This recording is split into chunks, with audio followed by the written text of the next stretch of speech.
नमस्कार प्यारे विद्यार्थियों। ऑनलाइन क्लास में आप सभी विद्यार्थियों का हार्दिक स्वागत, अभिनंदन।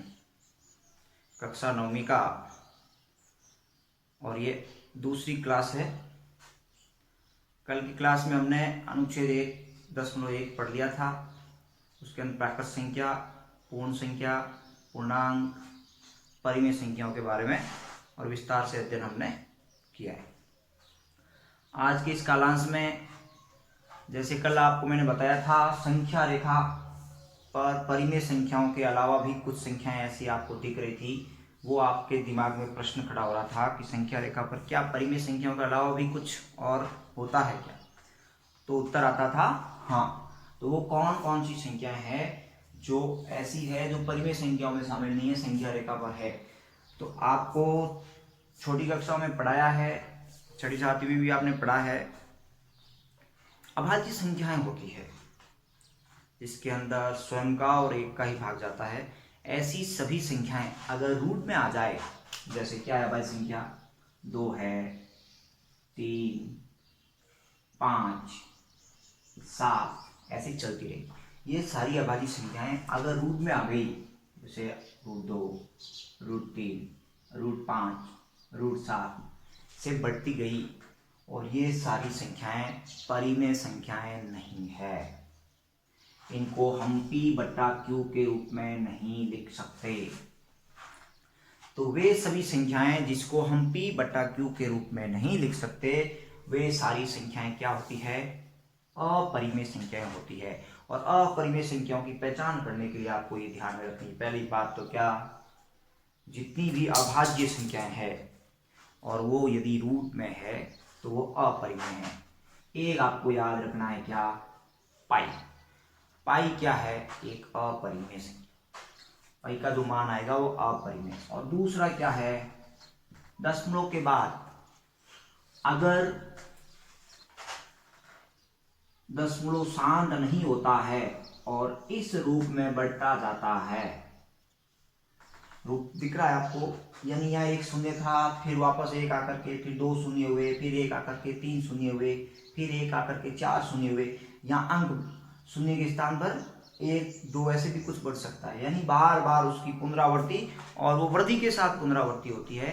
तो ऐसी वे सारी संख्याएं अपरिमेय होती है, उसको हम P/Q के रूप में नहीं लिख सकते। तो ये है अपरिमेय संख्या। अपरिमेय संख्या की परिभाषा क्या हुई? जिसको हम P/Q के रूप में नहीं लिख सकते, जिसको हम P/Q के रूप में नहीं लिख सकते, और उसका दशमलव प्रसार है वो अशांत हो, अशांत में भी अनावस्थानीय अनावर्ती हो, यानी उसकी आवर्ती अंकों की वृद्धि के साथ बार बार होती रहे। ये हम अगले क्लास में पढ़ेंगे, इसके बारे में विस्तार से चर्चा है, वो हम अगले अनुच्छेद में करने वाले हैं। इसके अंदर आपको जितनी आवश्यकता है उतनी बताई मैंने कि अपरिमेय संख्या किस संख्या को बोलते हैं। तो जितनी भी अभाज्य संख्याएं रूट में है उसको, पाई को, और जिसका दशमलव इस ढंग से बढ़ रहा है, वो सारी अपरिमेय संख्याएं। एक हमने पढ़ा परिमेय संख्या, देखो प्राकृत था, पूर्ण था, पूर्णांक था, ये तीनों प्रकार थे, किसमें शामिल हो गए थे? अपरिमेय में शामिल हो गए। इसमें से अपरिमेय में। और ये है क्या, परिमेय में, सॉरी, प्राकृत, पूर्ण और पूर्णांक तीनों प्रकार किसमें शामिल हो गए? परिमेय में। और ये आ गई आपके जो परिमेय में शामिल नहीं हुई, उसको हमने क्या बोल दिया? अपरिमेय। इस परिमेय और अपरिमेय के अलावा भी क्या संख्या रेखा के ऊपर कोई संख्या बच जाती है, तो आपका ध्यान जाता है भाई 1, 2, 3, 4, 5, ये तो सारे क्या हो गए? प्राकृत संख्या। शून्य को शामिल करते हैं क्या हो जाता है? पूर्ण संख्या। अगर शून्य के बाईं ओर की सारी संख्याओं को भी शामिल कर ले तो क्या हो जाता है? पूर्णांक। अगर P/Q के रूप वाली संख्याएं जैसे 1/3 है, इसको भी शामिल कर ले तो क्या हो जाता है? परिमेय हो जाता है। अगर इसको भी शामिल कर ले तो ये पीछे बच जाता है अपरिमेय। इसके अलावा और कोई संख्या? तो उत्तर आता है नहीं। इस संख्या रेखा के ऊपर प्राकृत, पूर्ण, पूर्णांक, परिमेय और अपरिमेय के अलावा और कोई संख्या नहीं होती है। तो प्राकृत, पूर्ण और पूर्णांक से मिलकर तो क्या बनी? परिमेय। और ये पीछे बच गई, वो क्या है? अपरिमेय। इस परिमेय और अपरिमेय के मेल से, यानी परिमेय और अपरिमेय संख्याओं दोनों के संग्रह को हम क्या बोलते हैं? वास्तविक संख्याएं बोलते हैं। क्या बोलते हैं? वास्तविक संख्या। तो ये लास्ट पॉइंट आ गया आपके संख्या पद्धति के बारे में कि परिमेय और अपरिमेय संख्याओं के संग्रह को हम क्या बोलते हैं? वास्तविक संख्याएं कहते हैं। और इसके ऊपर जितनी संख्याएं हैं वो सारी किसमें शामिल हो जाएगी? वास्तविक संख्या। इसलिए इस संख्या रेखा को हम वास्तविक संख्या रेखा भी कहते हैं। वास्तविक संख्या रेखा, वास्तविक संख्या रेखा, यानी इस संख्या रेखा को, जो संख्या रेखा है उसको हम बोलते हैं वास्तविक संख्या रेखा।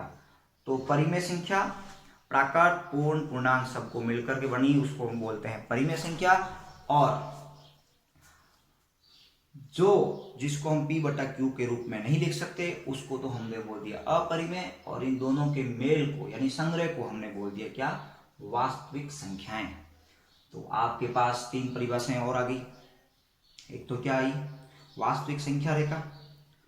तो इन सभी संख्याओं के संग्रह को जिस रेखा पर हम दर्शाते हैं उसको हम बोलते हैं वास्तविक संख्या रेखा। वास्तविक संख्याएं, तो परिमेय और अपरिमेय संख्याओं के संग्रह को हम वास्तविक संख्याएं कहते हैं। और अपरिमेय, जिसको हम p बटा q के रूप में नहीं लिख सकते, उसको हम बोलते हैं अपरिमेय संख्या। और अपरिमेय संख्या के उदाहरण मैंने आपके सामने दिए। जितनी भी अभाज्य संख्याएं हैं उनको अगर हम रूट में डाल देते हैं तो वो सारी संख्याएं क्या बन जाती है? अपरिमेय बन जाती है। और साथ में ही पाई और जिसका दशमलव प्रसार है वो इस प्रकार में दिखता है, वो सारी संख्याएं क्या है? आपके अपरिमेय के रूप की होती है। तो ये तो आपके संबंध में था। संख्या रेखा के ऊपर जितनी भी संख्याएं दर्शाते हैं वो इतनी है। इन सभी संख्याओं के संग्रह को हम क्या बोलते हैं? वास्तविक संख्या। अपरिमेय संख्याओं को संख्या रेखा पर कैसे दर्शाया जाता है इसके बारे में।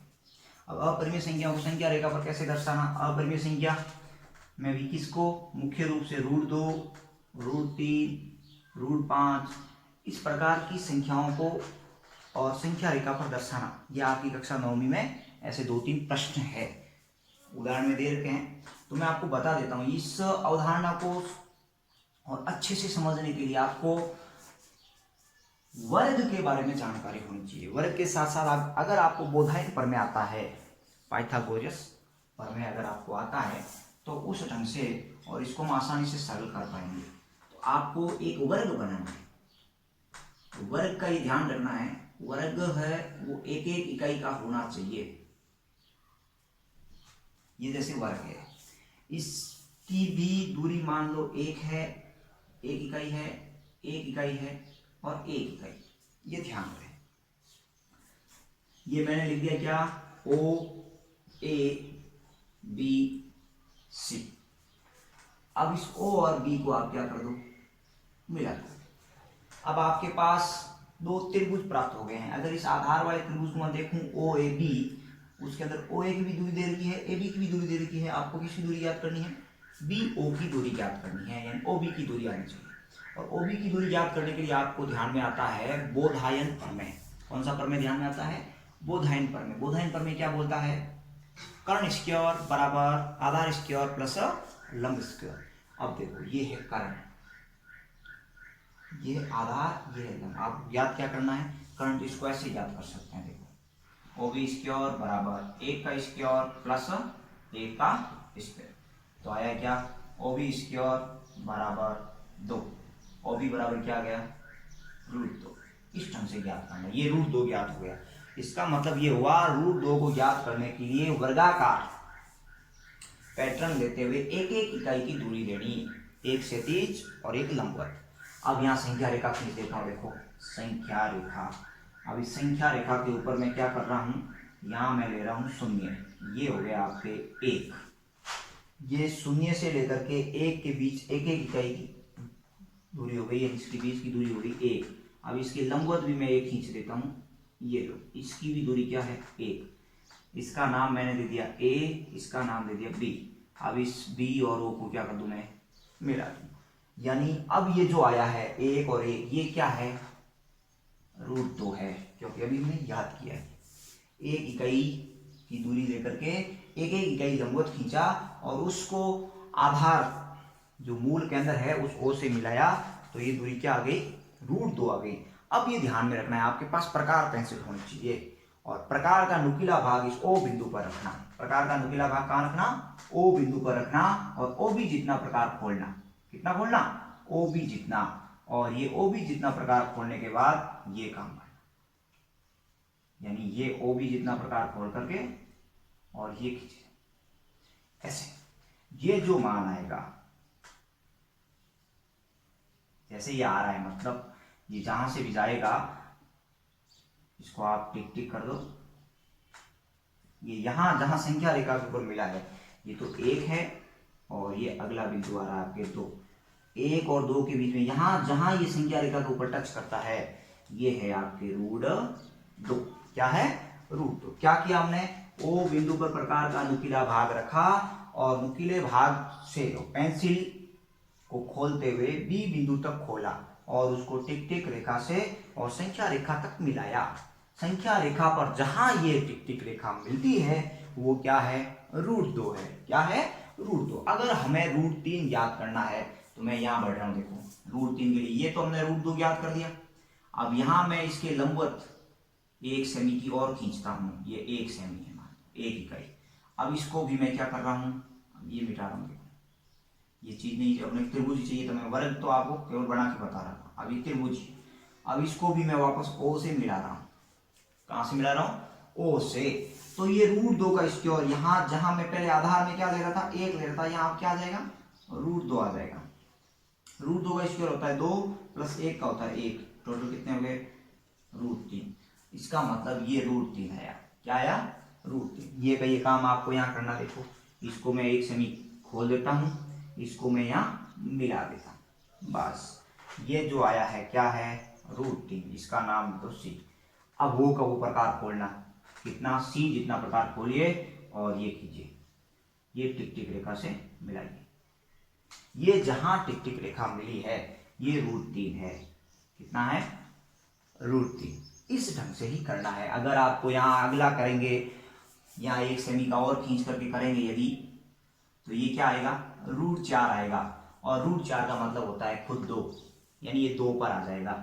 ऐसे ही √5 का ज्ञात करना है तो आपको वही काम करना है, अगली रेखा एक और खींचनी 1 सेमी की और इसको मिलाना, ऐसे ही √5 ज्ञात होगा। इस ढंग से हम √7 आगे बढ़ सकते हैं। यानी विभिन्न प्रकार की अपरिमेय संख्याएं जो रूट के अंदर स्थित है उनको संख्या रेखा पर ज्ञात करने का एक फिक्स फॉर्मूला है। एक एक इकाई की लंबवत दूरियां खींचनी और उसको आधार से मिलाते हुए और बोधायन प्रमेय से ज्ञात करके और उसके जितना जितना हमने कर्ण है उतना प्रकार को खोल करके और मिला देना। जहां संख्या रेखा पर वो मिलता है वही उसका मान है। तो इस प्रकार से करना है, अपरिमेय संख्याओं को संख्या रेखा पर दर्शाना। ये आपके उदाहरण में भी है, उदाहरण क्रमांक 3, 4, 5 ऐसा ही है। ये सारे उदाहरण के प्रश्न हो गए आपके। अब है प्रश्नावली 1.2। नीचे दिए गए कथन सत्य है या असत्य है, कारण के साथ अपने उत्तर दीजिए। पहला है, प्रत्येक अपरिमेय संख्या एक वास्तविक संख्या होती है। प्रत्येक अपरिमेय संख्या एक वास्तविक संख्या होती है। अब वास्तविक संख्या की परिभाषा बताई मैंने, देखो क्या थी, परिमेय एवं अपरिमेय संख्याओं के संग्रह को है वो वास्तविक संख्या कहते हैं। और इसमें क्या बोला, अपरिमेय, यानी प्रत्येक अपरिमेय संख्या वास्तविक संख्या होती है। तो क्या करना, सत्य, क्या लिखना, सत्य। और कारण में परिभाषा खुद देख सकते हैं, क्या, वास्तविक संख्या की परिभाषा ही परिमेय और अपरिमेय संख्याओं के संग्रह से बनी है। तो ये अपने आप क्या हो गया, सत्य। दूसरा क्या, देखो, संख्या रेखा का प्रत्येक बिंदु √m के रूप का होता है जहां m एक प्राकृत संख्या है। √m के रूप का होता है जहां m एक प्राकृत संख्या है ना, प्रत्येक बिंदु √m के रूप का नहीं होता है। क्यों नहीं होता, देखो अब यहां मान लो √4 है तब तो ठीक है, क्या आ जाएगा, 2 हो जाएगा। 2 एक क्या है, प्राकृत संख्या है। अगर मैं यहां क्या कर लूं, √5 कर लूं तो ये सरल ही नहीं होगा, ये तो अपरिमेय संख्या है, वो प्राकृत कैसे हो सकती है। तो ये असत्य लिखना। क्या लिखना? असत्य। तो प्रत्येक बिंदु रूट m के रूप का नहीं होता। जहां m एक क्या हो? पूर्णांक हो। m एक पूर्णांक हो आपके अपरिमेय संख्या का एक उदाहरण देकर के और आप अपना कारण दे सकते हैं। दोनों उदाहरण दे सकते हो। √4 बराबर जो आंसर आएगा 2, वो एक प्राकृत संख्या है, परंतु √5 बराबर प्राकृत संख्या नहीं, और वो आप लिख देंगे अपरिमेय संख्या। इसलिए कथन क्या है? असत्य। अगला क्या देखो, प्रत्येक वास्तविक संख्या एक अपरिमेय संख्या है। वास्तविक संख्या के अंदर दो बातें होनी जरूरी है, तब वो वास्तविक है।